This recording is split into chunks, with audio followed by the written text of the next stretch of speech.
በሶስት ባታ ለማርያም። በሶስት ቀን እመቤታችን ቅድስት ድንግል ማርያም ናት።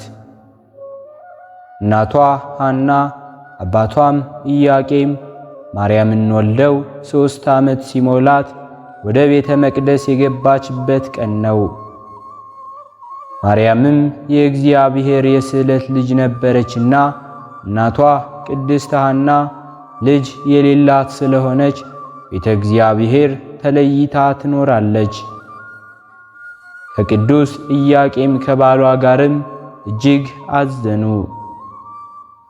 እግዚአብሔርም ሐዘናቸውን ሰማ።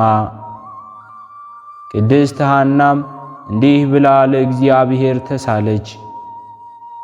ልጅ የሰጠኸኝ እንደሆነ ለእግዚአብሔር አገልጋይ አደርጋለሁ አለች። እመቤታችን ቅድስት ድንግል ማርያምንም ወለደቻት። 3 ዓመት በቤቷ ውስጥ አሳደገቻት። ወደ ቤተ መቅደስም ወሰዷትና ሊቀ ካህናቱ ዘካርያስ ነበር። እንካ ተቀበለን ቢሉት እኔ ምን አደርጋለሁ ብሎ መረዋት ደወለ። ሕዝብን ተሰብሰቡ ብሎ ሐናና ኢያቄም ይህችን ልጅ ለቤተ መቅደስ መባ ሰጥተዋል፣ ምን ትሁን ምንስ ትብላ ብለው ሲጨነቁ ሳሉ መልአኩ ቅዱስ ፋኑኤል ሰማያዊ መና በመሶበ ወርቅ ሰማያዊ ወይን በወርቅ ይዞ ጽዋውን ከእጁ ይዞ ወደ እርሷ ከሰማይ ወረደ። ከምድር ከፍ ብሎ ረቦ ቆመ።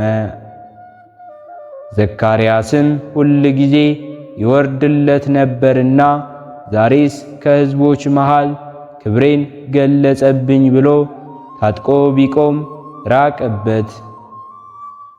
ሕዝቡም በየተራ ቢቀርቡ ራቀባቸው። ሐናና ኢያቄምም ቢቀርቡ አሁንም ራቀባቸው። ሁሉም አፍረው ተመለሱና ምናልባት እግዚአብሔር የሚያደርገው አይታወቅምና ለዚህች ብላቴና እንደሆነ ብለው ሐናን እስኪ ከሕዝቡ ራቅ አድርጊያት አሏት።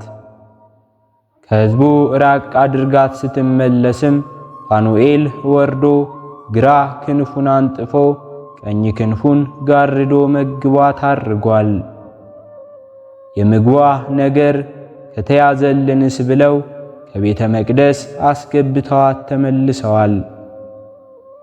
ወደ ቤትህ እገባለሁ በመከራዬ ጊዜ በአፌ የተናገርኩትን በከንፈሮች የሚያልኩትን ስዕለትን ላንተ ሰጣለሁ እንዳለ መዝሙረኛው ዳዊት መዝሙር 65 ከቁጥር 13።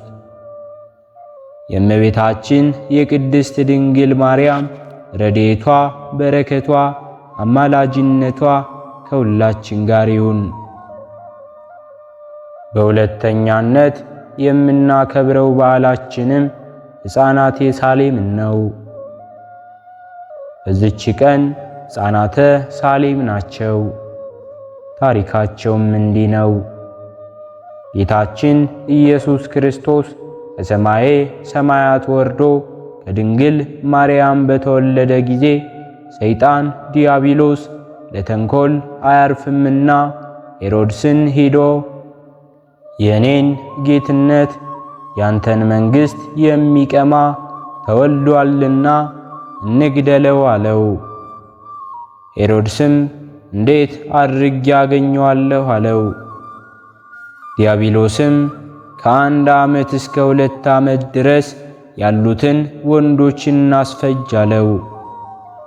ደግሞም ሰይጣን ለወዳጁ ቅርብ ነውና ልብሳቸውን ጉርሳቸውን እኔ እችላለሁ ብለህ ሰብስበህ ፍጃቸው፣ ከእነርሱ አንዱ ይሆናል አለው። ሄሮድስም ከገሊላ እስከ ቤተልሔም አዋጅ ነገረ። አዋጁም እንዲህ የሚል ነበር። ወንድ ልጅ ያለው ልጁን በማር በወተት አሳድጌ መንግሥቴን አወርሰዋለሁ፣ ለእናቱ ለአባቱም የዓመት ልብሱን ቀለቡን እሰጣለሁ ብሎ አወጀ። የወለደ ልጁን ያልወለደ እየተዋሰ ለእርሱ ሰጠው። ሄሮድስም በአንድ ግንብ አጥር ሰብስቦ ፈጅቷቸዋል።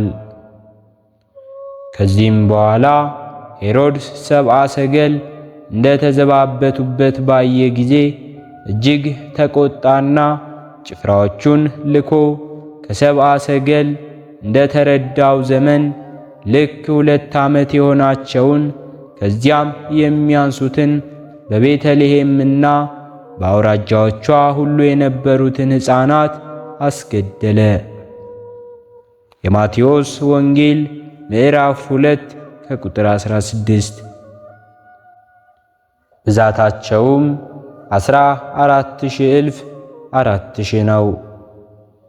ጌታችን አማኑኤልን ግን አላገኘውም ነበር።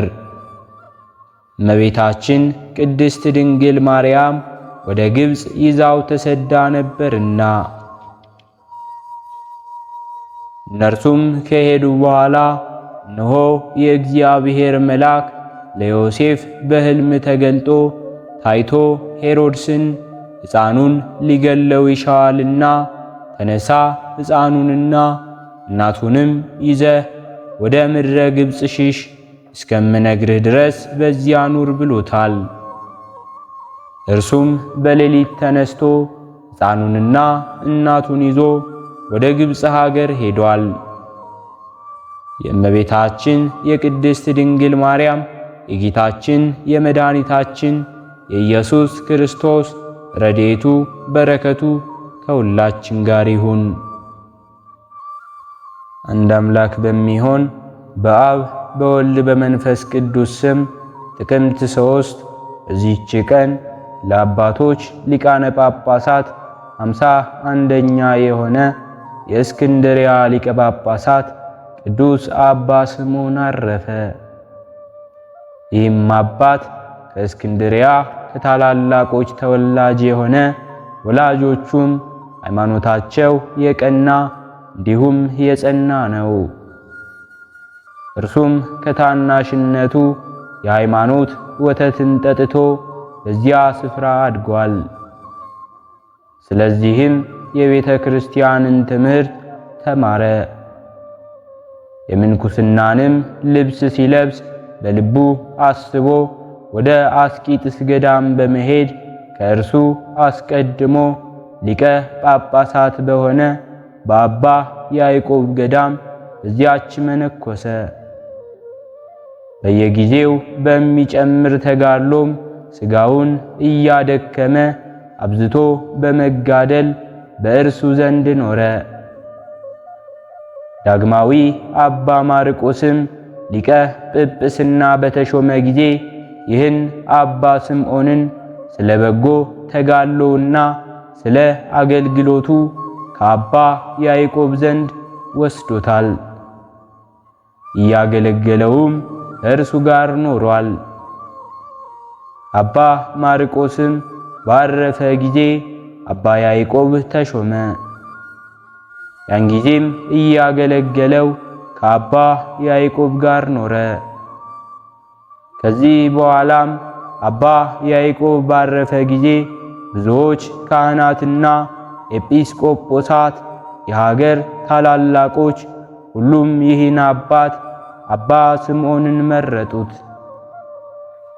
ትሩፋቱንና ያማረ ሥራውን በእነዚህ በሁለቱ ሊቃነ ጳጳሳት ዘንድ በነበረበት ጊዜ ስለተመለከቱ አምላካዊ ፍቅር አነሳስቷቸዋልና በወንጌላዊ ማርቆስ መንበር ላይ ይዘው ሊቀ ጵጵስና ሾሙት። ከዚህ በኋላም በሹመቱ ጸንቶ መልካምን ጉዞ ተጉዞ እግዚአብሔርንም አገለገለው። የሃይማኖትንም ሕግ በማስጠበቅ የክርስቶስን መንጋዎች ጠበቀ። በሹመቱ ወራትም ቤተ ክርስቲያን በጸጥታና በሰላም ኖረች። ከዚህ በኋላም እግሮቹን በጽኑ ደዌ ታመመ። ፈጣሪ እግዚአብሔርንም ከዚህ ደዌ ያሳርፈው ዘንድ ለመነው። ክብር ይግባውና ጌታችን ኢየሱስ ክርስቶስም ልመናውን ተቀብሎ በሰላም በፍቅር እንዲሁም በአንድነት አሳረፈው። የሹመቱም ወራት 5 ወር ከ15 ቀን ነው። ለእግዚአብሔር ምስጋና ይሁን። እኛንም በዚህ አባት ጸሎት ይማረን፣ በረከቱም ከእኛ ጋር ትኑር ለዘላለሙ አሜን። በሁለተኛም በዚህች ቀን የሐዲስ ጊዮርጊስ የምስክርነቱ መታሰቢያ ሆነ። ዳግመኛም የኒሃዋ የወገኑ እንዲሁም የነገዱ የመቃርስና የታኦፊላ የአውመራና የአርሜንያ ሊቀ ጳጳሳት ጎርጎርዮስም መታሰቢያ ነው። ዳግመኛም ለታላቁ ቴዎዶስዮስ ልጅ የሆነ ንጉሥ አርቃዲዮስም የወለዳት የቅድስት ታኦድራ መታሰቢያዋ ነው። የሁላቸውም በረከታቸው ከእኛ ጋር ትኑር። የእመቤታችን የቅድስት ድንግል ማርያም በረከቷ፣ ረድኤቷ፣ አማላጅነቷ ከሁላችን ጋር ይሁን። ሕሊናችን በማሰባሰብ አባታችን ሆይ እንበል። አባታችን ሆይ በሰማያት የምትኖር፣ ስምህ ይቀደስ፣ መንግሥትህ ትምጣ፣ ፈቃድህ በሰማይ እንደሆነች እንዲሁም በምድር ላይ ትሁን። የዕለት እንጀራችንን ስጠን ዛሬ፣ በደላችንንም ይቅር በለን እኛም የበደልነውን ይቅር እንደምንል፣ አቤቱ ወደ ፈተናም አታግባን ከክፉ ሁሉ አድነን እንጂ መንግሥት ያንተ ናትና ኃይል፣ ክብር፣ ምስጋና ለዘላለሙ አሜን። እመቤታችን ቅድስት ድንግል ማርያም ሆይ በመልአኩ በቅዱስ ገብርኤል ሰላምታ ሰላም እንልሻለን። በሐሳብሽ ድንግል ነሽ፣ በሥጋሽም ድንግል ነሽ። አሸናፊ እግዚአብሔር እናት ሆይ ሰላምታ ላንቺ ይገባሻል። ከሴቶች ሁሉ ተለይተሽ አንቺ የተባረክሽ ነሽ፣ የማኅፀንሽን ፍሬ የተባረከ ነው። ጸጋን የተመላሽ ቅድስት ሆይ ደስ ይበልሽ፣ ልዑል እግዚአብሔር ካንቺ ጋር ነውና ከተወደደው ልጅሽ ከጌታችን ከመድኃኒታችን ከኢየሱስ ክርስቶስ ዘንድ ይቅርታውንና ምሕረቱን ለምኝልን ኃጢአታችንንም ያሰርይልን ዘንድ ለዘላለሙ አሜን።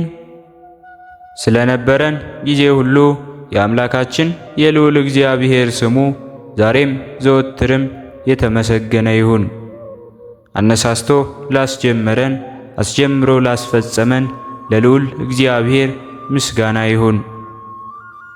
ውድ የሃይማኖት ሚዲያ ተከታታዮች ከዚህ በላይ እንድንሰራ አገልግሎቱ በሰፊው ይሰጥ ዘንድ በሀገር ውስጥም በሀገር ውጭም ያላችሁ ይህንን መንፈሳዊ ቻናል ላይክ፣ ሰብስክራይብ፣ ሼር በማድረግ ድጋፋችሁን ታሳዩን ዘንድ በትህትና እንጠይቃለን።